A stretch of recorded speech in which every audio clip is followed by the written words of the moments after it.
Bismillahirrahmanirrahim.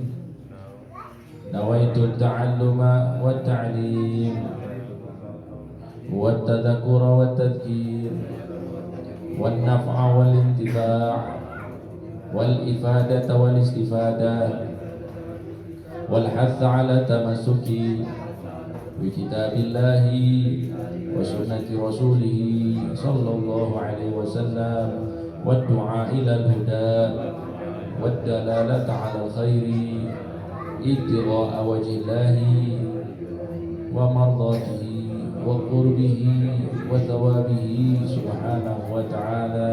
Alhamdulillahi rabbil alamin. Para hadirin yang dirahmati Allah subhanahu wa ta'ala, yang sama-sama kita muliakan Shahibul Bait pada sore hari ini, Bapak Anton sekeluarga, dan yang kita muliakan seluruh hadirin. Semoga sebagaimana Allah Subhanahu wa taala muliakan kita di dunia ini dengan bisa beriman kepada Allah, mudah-mudahan di akhirat kelak kita juga dimuliakan oleh Allah Subhanahu wa taala. Alhamdulillah, segala puji bagi Allah, salawat serta salam kepada junjungan Nabi Muhammad sallallahu alaihi wasallam, kepada para keluarga, pada para sahabat, dan insyaallah rahmat serta syafaatnya Nabi Muhammad sallallahu alaihi wasallam sampai kepada kita semuanya. Amin amin ya rabbal. Hadirin yang dirahmati Allah, melanjutkan apa yang sudah kita kaji dari hikmah-hikmah para ulama, kita sudah sampai ke pembahasan tentang hikmah-hikmah yang dituturkan oleh para habaib atau yang dikenal dengan As-Sadah Bani Alawi, yang di pertemuan-pertemuan awal sudah kita jelaskan siapa mereka. As-Sadah Bani Alawi, As-Sadah Bani Alawi ini merupakan keturunan Kanjeng Nabi Muhammad sallallahu alaihi wasallam lewat jalur Al-Imam Alwi bin Ubaidillah bin Ahmad bin Isa. Artinya semua keturunan yang melewat beliau itu dinisbatkan kepada Alawi, kepada beliau, maka dikenal dengan Banu Alawi.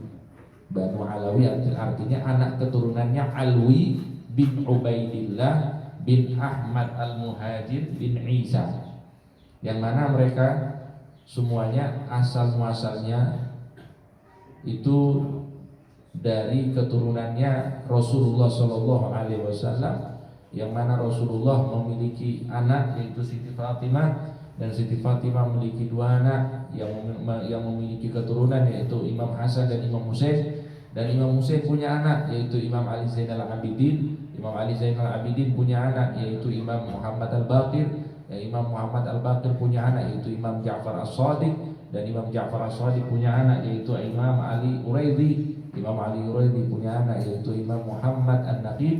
Imam Muhammad An-Naqib punya anak yaitu Imam Isa Ar-Rumi. Kemudian Imam Isa Ar-Rumi ini memiliki anak namanya Ahmad Al-Muhajir. Nah, Ahmad Al-Muhajir inilah beliau sudah tinggal di Irak. Ya, kalau sekarang itu dia di Asia Tengah, di Irak. Beliau awalnya bermukim di situ, akan tetapi karena terjadi konflik di antara kaum muslimin, demi menyelamatkan diri dan keturunannya serta agamanya, beliau memilih untuk berhijrah. Maka beliau dikenal dengan Al-Muhajir, seseorang yang berhijrah agar anak keturunannya itu tidak terlibat di dalam konflik. Maka beliau berhijrah dari Irak menuju Hadramaut. Hadramaut itu yang ada di Yaman. Kemudian Imam Ahmad ini punya anak namanya Ubaidillah. Ubaidillah punya anak namanya Alwi.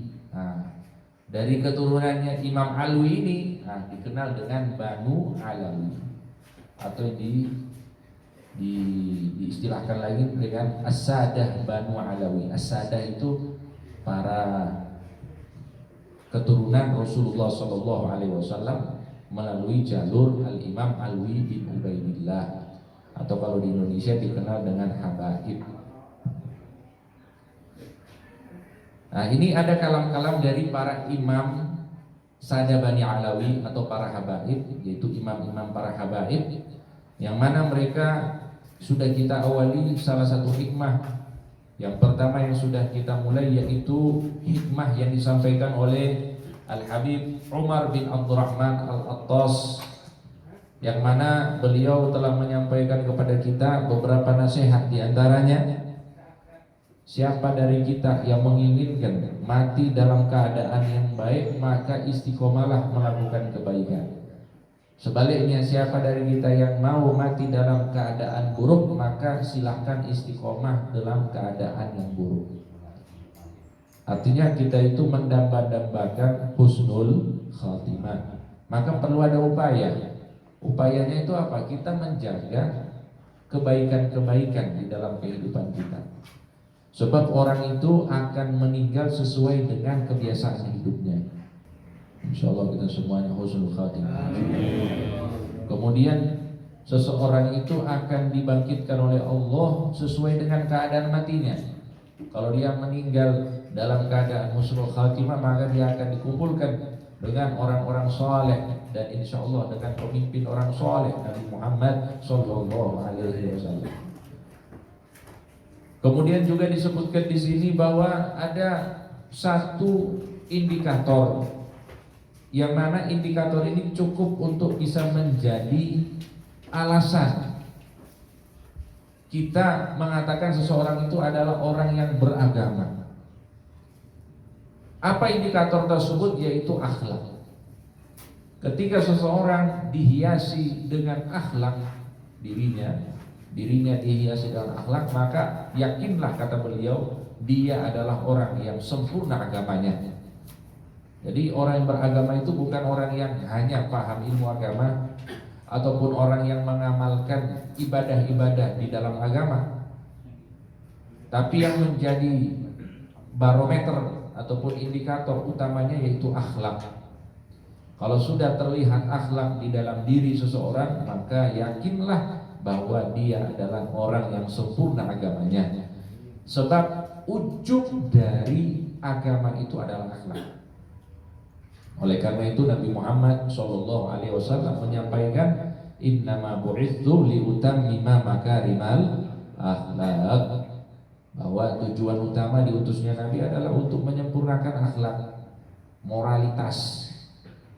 Ya, akhlak itu bukan hanya sopan santun saja, moral, kejujuran, amanat, itu semuanya akhlak. Artinya kalau di dalam dirinya yang keluar adalah ucapan baik, yang keluar adalah perbuatan yang baik, sikap-sikap yang baik, nah itu orang yang berakhlak. Berarti orang tersebut adalah orang yang sempurna agamanya.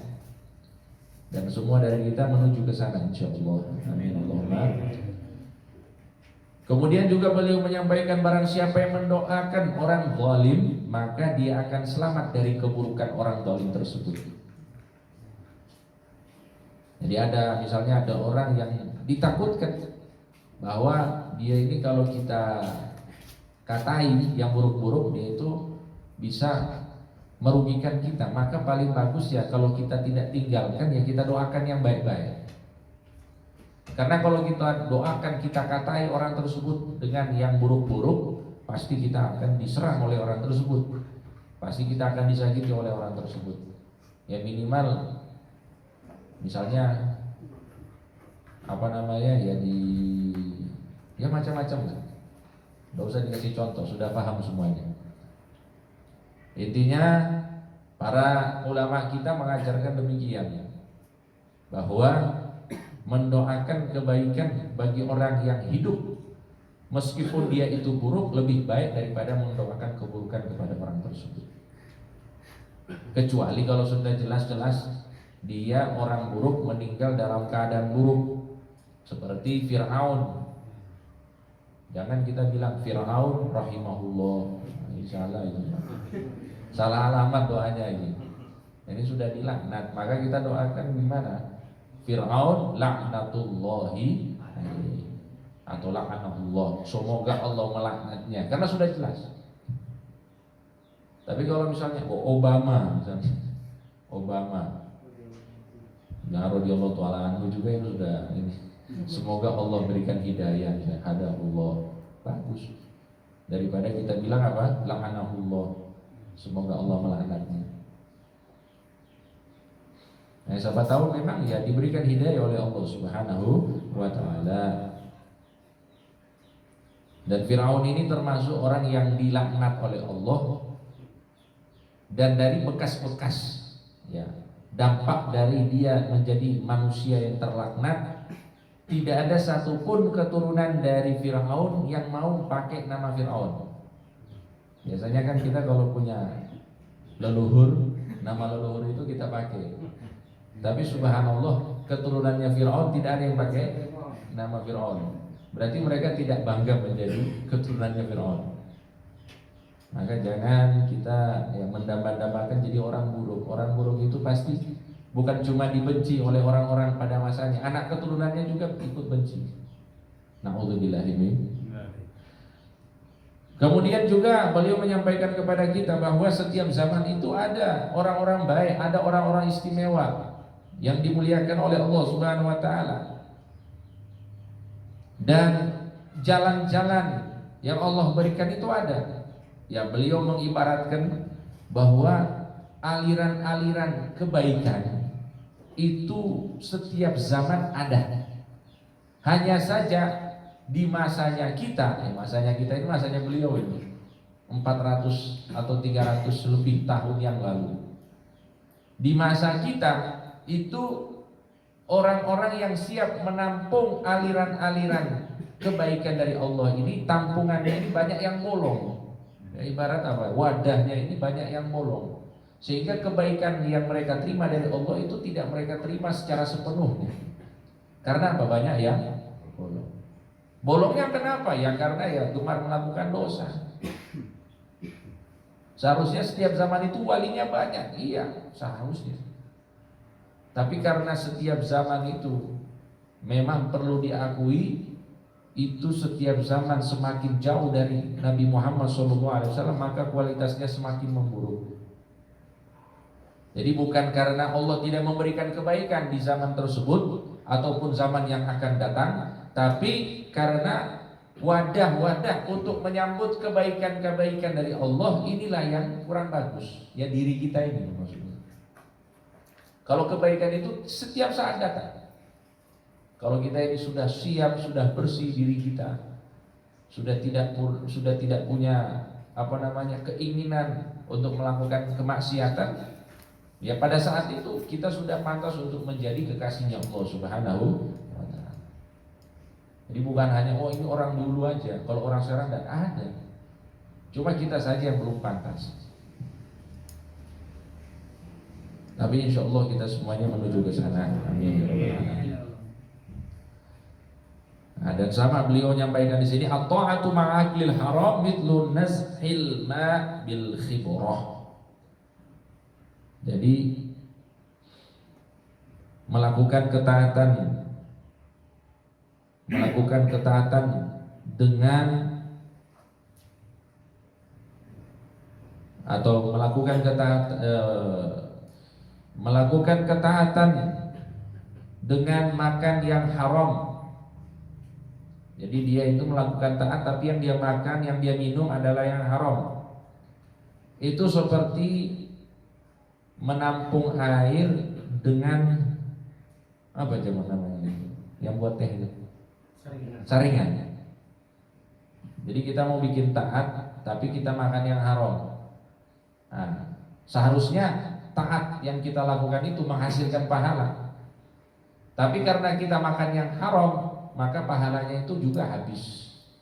Sebagaimana air itu kalau ditampung dengan apa? Saringan, tidak ada yang tersisa. Begitu juga dengan orang yang melakukan taat, tapi dia tidak memperhatikan apa yang dia makan, apa yang dia minum. Oleh karena itu hadirin yang dirahmati Allah, sebelum kita itu banyak melakukan taat kepada Allah Subhanahu wa ta'ala, perhatikan hal ini. Ya, taat di sini maksud saya bukan kewajiban. Kalau kewajiban itu semuanya harus kita lakukan. Sholat 5 waktu, puasa bulan Ramadan, berzakat, berhaji, umroh, itu semuanya kewajiban. Siapapun orang muslim yang berikrar bahwa dia adalah orang yang beriman, dia wajib melakukannya. Tapi yang saya maksud di sini adalah ibadah sunnah. Ibadah sunnah itu tidak ada manfaatnya kalau misalnya kita melakukan ibadah sunnah tapi di waktu yang sama kita melakukan atau kita menggunakan harta-harta yang haram. Makanan, minuman kita haram, apa yang kita pakai haram. Atau kita itu melakukan amalan-amalan sunnah tapi kita juga masih istiqomah untuk melakukan maksiat. Bagusnya seperti apa? Dibereskan dulu maksiatnya, kemudian masuk ke dalam amalan-amalan sunnah. Ngaten nggih? Karena kata para ulama, tarku maksiatin wahidah, meninggalkan satu dosa, meninggalkan satu kesempatan untuk berbuat dosa, khairun, lebih baik, min alfi hajjin, dari 1000 kali berhaji. Ini kita jalan di jalan, lihat ada yang pakai yang mini-mini itu, yang mini-mini itu. Ini seharusnya kita bisa lihat ini kesempatan ini. Yang mini-mini.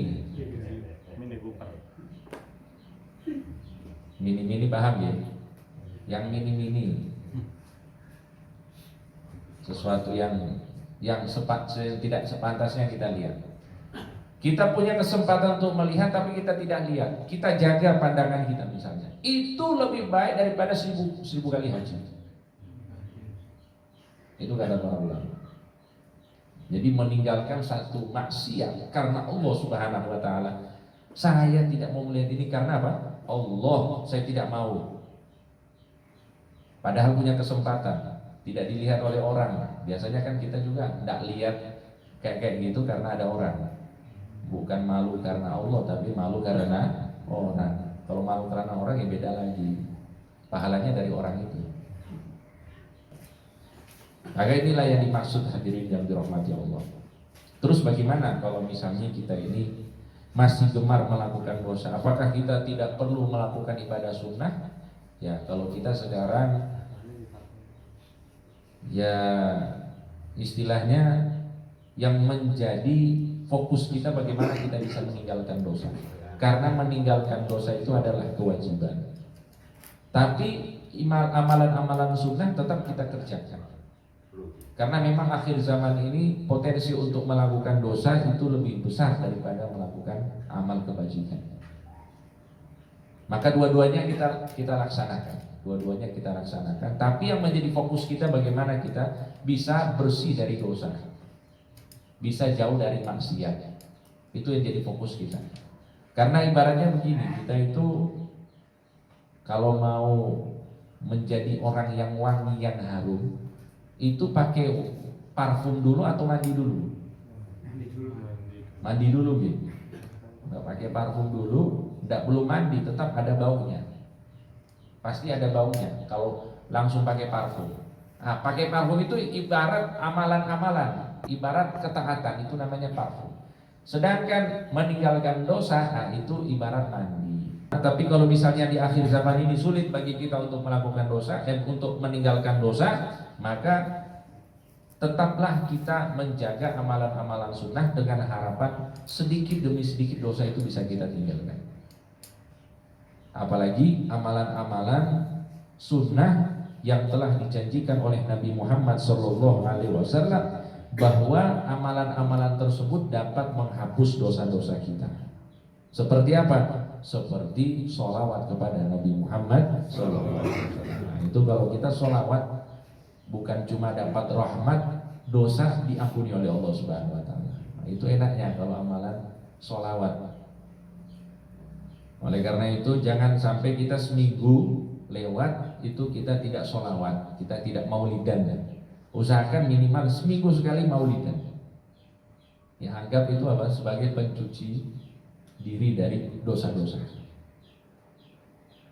Shallallahu ala Nabi Muhammad. Hadirin yang dirahmati Allah Subhanahu wa taala. Minan nasi man yati bisirajihi wa duhnihi wa syam'atihi fa yusriju lahu syekhu fihi. Wal yaum yatuna wa laysa ma'hum syai'un min dzalik. Nah, ini beliau menggambarkan kepada kita tentang keadaan orang-orang yang ngaji. Jadi orang-orang yang ngaji di zaman sebelum beliau. Ini zamannya Habib Umar bin Abdurrahman Al-Attas, 400 tahun yang lalu ini ceritanya. Kata beliau, dulu santri-santri itu kalau ikut ngaji atau orang-orang itu kalau ingin ikut pengajian, mereka itu sudah siap-siap. Ya, beliau mengibaratkan seperti ini. Koreknya sudah siap, minyaknya sudah siap, terus lampunya sudah siap. Kemudian apa? Karena semuanya sudah siap, gurunya tinggal menyalakan aja. Tinggal dinyalakan botol lampu tersebut sehingga menyala. Kalau sekarang kata beliau di zamannya ini, bukan zaman kita ini. Kalau sekarang itu orang-orang mau ngaji tapi tidak bawa apa-apa. Ya palingan bawa diri tapi pikirannya kemana, hatinya kemana. Bawanya cuma bawa diri, tidak bawa catatan. Bawa niat. Ya alhamdulillah daripada tidak sama sekali. Nah ini beliau membandingkan bahwa kenapa orang-orang dulu itu banyak yang jadi itu. Kenapa mereka itu kalau ikut pengajian sama para ulama langsung jadi ulama juga. Oh kita ini ngaji-ngaji kok tidak ada yang jadi ulama gitu maksudnya. Karena memang persiapannya kurang. Persiapannya untuk bisa mengambil banyak ilmu dari guru tersebut kurang. Tidak seperti dengan orang-orang dulu yang benar-benar ingin menuntut ilmu. Maka ada dari mereka mengatakan al-ilmu yu'ta wa la ya'ti. Ilmu itu didatangi, bukan datang. Itu salah satu apa yang dilakukan oleh para ulama. Bahkan Al-Imam Nawawi, sebagaimana yang sudah kita ketahui, Imam Nawawi itu salah satu yang beliau lakukan setiap kali ngaji sedekah. Subhanallah. Jadi saya mau misalnya beliau ini mau ngaji sama gurunya. Beliau lihat ada orang miskin di dalam dikasih sedekah dengan niat agar beliau mendapatkan ilmu yang manfaat dan juga agar supaya aib-aib gurunya itu tertutup dari matanya. Nah, itu Imam Nawawi. Maka ya jangan heran dengan umur yang sangat begitu muda beliau bisa menciptakan banyak karya. Yang mana karya-karya beliau termasuk kata para ulama karya yang paling banyak dicetak hingga zaman sekarang ini. Kitab Riyadhus Shalihin itu adalah kitab yang paling banyak dicetak setelah Al-Quran. Bisa kita bayangkan. Ini Al-Quran nomor 1 yang paling banyak dicetak di dunia ini. Yang paling banyak ditulis itu Al-Quran. Nomor 2 Riyadhus Shalihin karangan Imam Nawawi. Kenapa seperti itu? Ya karena memang beliau saat ngaji itu benar-benar ngaji. Ya mudah-mudahan kita bisa seperti beliau. Ya kalau nggak bisa bawa apa-apa ya bawa diri aja lah. Ya minimal apa? Istiqomah. Pengajian tetap pengajian. Senin sore hadir. Nah, gitu. Kalau Senin sore hadir, nah, insya Allah kita bisa mendapatkan ilmu yang manfaat. Al-aqilu yudharru wa la yadhurru. Orang yang berakal itu tidak berbahaya. Orang yang cerdas itu tidak berbahaya. Tapi dia bisa dibahayakan. Artinya dia itu tidak menyakiti meskipun disakiti. Itu orang yang berakal. Orang yang berakal itu tidak menyakiti meskipun dia disakiti. Dan ini contohnya banyak sekali dari para ulama kita. Seperti Imam Ali Zainal Abidin, beliau itu dituduh mencuri. Dituduh mencuri oleh orang, tapi beliau tetap tidak membalas tuduhan tersebut, tidak menuntut orang tersebut setelah terbukti bahwa beliau tidak mencuri. Itu Imam Ali Zainal Abidin, dan masih banyak contoh yang lain. La aqalla min iqamatil dhawahir wallahu yatawallas sarair. Kata beliau, kita sebagai seorang muslim jangan sampai kita itu kurang di dalam mendirikan syariat-syariatnya Allah Subhanahu wa taala. Jadi minimal menjadi seorang muslim itu kita menjalankan syariat-syariatnya Allah. Yang wajib-wajib lah. Yang wajib-wajib itu kita kerjakan. Urusan hati itu urusan kita dengan Allah. Nah, begitu juga kita sebagai kaum muslimin. Ketika kita menilai seseorang, ini orang ini muslim atau tidak, ya kita lihat dulu. Keluarganya muslim, dia melakukan ibadah, dia sholat, dia puasa, ya sudah kita bilang dia muslim.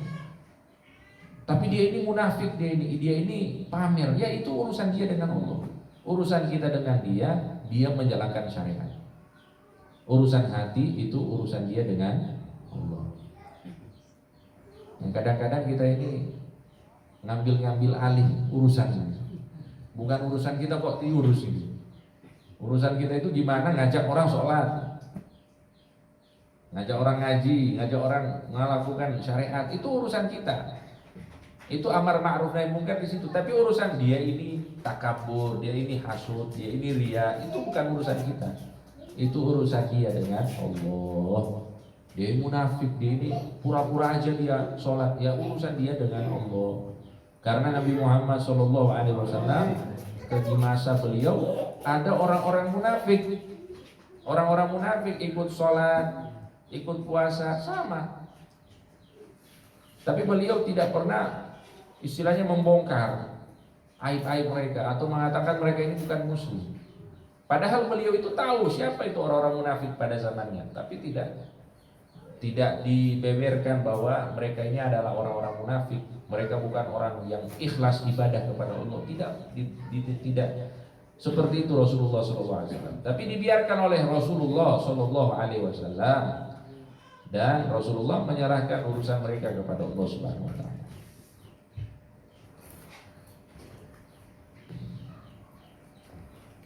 Kemudian di sini beliau menyampaikan kepada kita, idza aradta an takhruja ila makanin fahmil kitabaka ma'ak.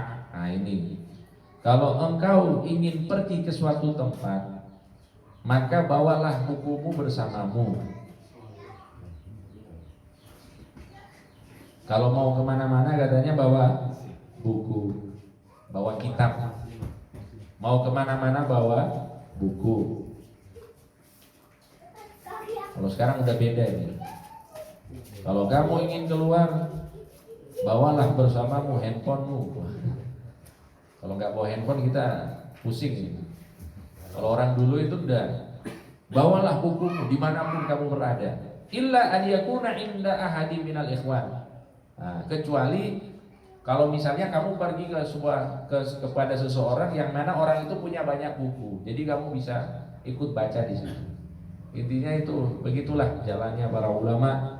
Mereka itu tidak pernah putus dari belajar, dari membaca dan lain sebagainya. Bahkan Al-Imam, kalau tidak salah Ibnu Qayyim, itu kalau ada yang datang kepada beliau mau soal, terus orang yang datang ini termasuk orang yang banyak bicara. Kan ada kan orang kalau misalnya datang itu banyak cerita, pokoknya cerita apapun, buang-buang waktu. Itu kalau orang itu datang kepada beliau, beliau ambil buku, dikasih buku, ini baca. Daripada kita ngobrol, tidak jelas, ini baca buku. Nah itulah jalan para ulama. Kalau kita ya ngajinya 1 jam, ngobrolnya 3 jam. Allahumma sholli ala Muhammad.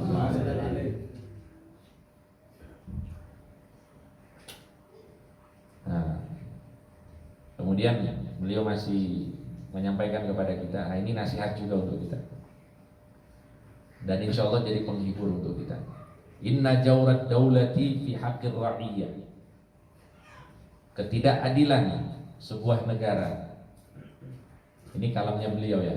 Ketidakadilan sebuah negara terhadap hak-hak rakyatnya, wa akhda amwalihim, dan mengambil harta-harta mereka, tanpa sesuatu yang benar, innama huwa ziyadatul lirra'iyyah fid dini wad dunya wal akhirah. Sesungguhnya apa yang terjadi itu akan menambah bagi rakyat-rakyatnya. Pertama dalam hal agama mereka akan makin kuat. Kemudian dalam hal dunia mereka akan lebih makmur. Kemudian wal akhirah, akhirat mereka juga akan sukses. Jadi kalau misalnya kita itu dalam keadaan mungkin kok keadaan negara ataupun keadaan kota ataupun keadaan desa ataupun RT kita ini tidak baik nih, pemimpinnya kurang baik. Kata beliau itu tanda bahwa Allah Subhanahu wa taala menghendaki kebaikan bagi kita. Itu berarti nanti rakyat-rakyatnya ini semangat agamanya akan bertambah, kemakmurannya akan bertambah. Begitu juga di dalam hal akhirat, dalam ibadah juga itu akan bertambah. Setuju nggih? Setuju. Jadi ada sisi baiknya, Wah, kok ini kezaliman dan lain sebagainya. Wah, tidak adil.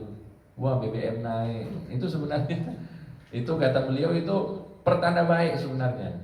Karena kalau negara itu makin baik, ya makin sejahtera, makin makmur, rakyatnya terlena. Setuju atau tidak? Iya tak? Itu Andalus ini cerita dulu.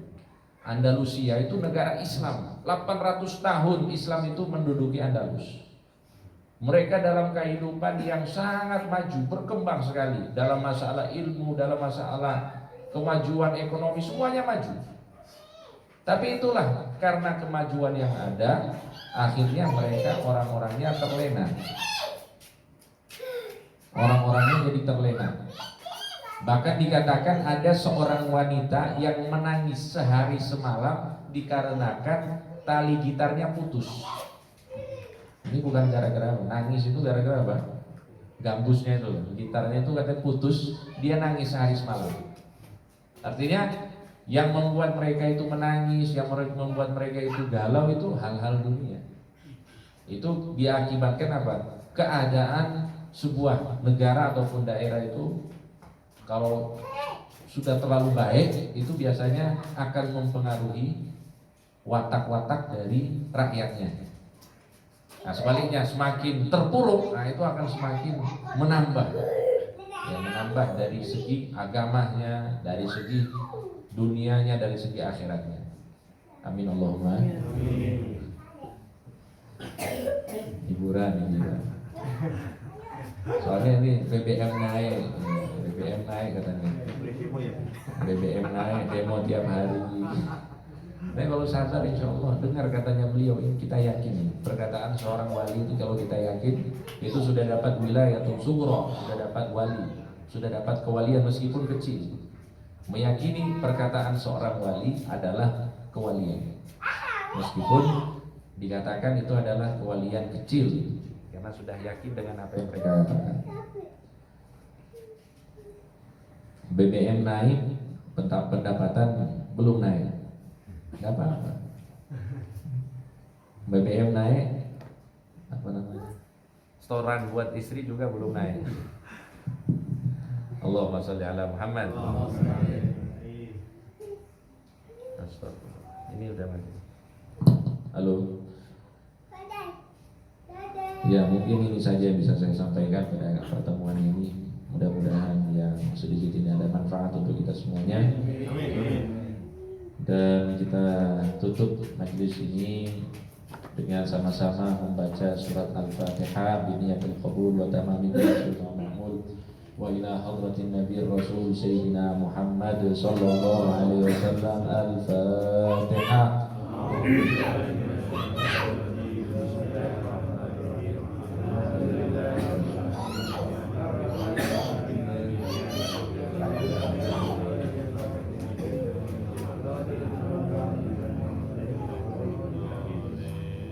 Allahumma salli wa sallim ala sayyidina Muhammadin miftah bab rahmatillah عدد ما في علم الله صلاة وسلاما دائمين بدوام ملك الله وعلى آله وصحبه. اللهم اجعل في طاعتك فرحي وسروري وفي مرضاتك جميع أموري. اللهم يا عالم بحالاتي اقضي جميع حاجاتي واغفر ذنوبي وسيئاتي وتجاوز عن خطيئاتي وزلاتي وتقبل جميع حسناتي وسامحني فيما مضى وما يأتي واكتبني في ديوان ساداتي واسلك بي سبيل نجاتي في حياتي ومماتي. اللهم إني طامع في عطاء راغب في رضاك مستسلم لقضاء فاكتبني من أولياء واسلك بي سبيل هداك وألحقني بأصفياك. وصلى الله على سيدنا محمد وعلى آله وصحبه وسلم والحمد لله رب العالمين. سبحانك اللهم وبحمدك أشهد أن لا إله إلا أنت أستغفرك وأتوب إليك. Insyaallah minggu depan di tempatnya Pak Yun ya, baca apa namanya setelah maghrib ada Rotibul Haddad. Kalau malam hari ini insyaallah kita baca Rotibul Atas. Syukran katsiran, kurang lebihnya mohon maaf. Assalamualaikum warahmatullahi wabarakatuh. Waalaikumsalam warahmatullahi wabarakatuh. Ilahi bijahil anbiya wal malaika wa bil awliya ijud lana bil ijabati. Ilahi tawassalna bi Qur'anikal karim tunawwir basirati wa sam'i wa muqlati wa tulhimuni rushdi wa tarzuquni ilma yaqini tuwafiqni li husnil ibadati bi asma'ikal husna tajudu bi taubatin nasuhin taghfiru li dhunubi wa zallati wa tanzuruni fi kulli halin wa lamhatin tunajji bi amin hawli yawmil qiyamati wa bil mustafa rasul tashra li sadri tuyassiru li amri wa takshifu kurbati wa bil anbiya'i wal malaikatil kiram tuhaqqiqu bit taqwa wal idraki wa yadi bihim wa bil awliya tulhiquni bihim wa dhurriyyati wa shi'ati wa ashirati wa tasrifu anni kulla sharrin bihaqqihim wa sharran li sharrin min insin wa jinnatin bifadlika bashirni bihusnil khawatimi wa birrahmati dikhilni bidaril iqamati alaihim minal mawla salatu wa taslimun wa ridwanun istajib ilahi munajati ilahi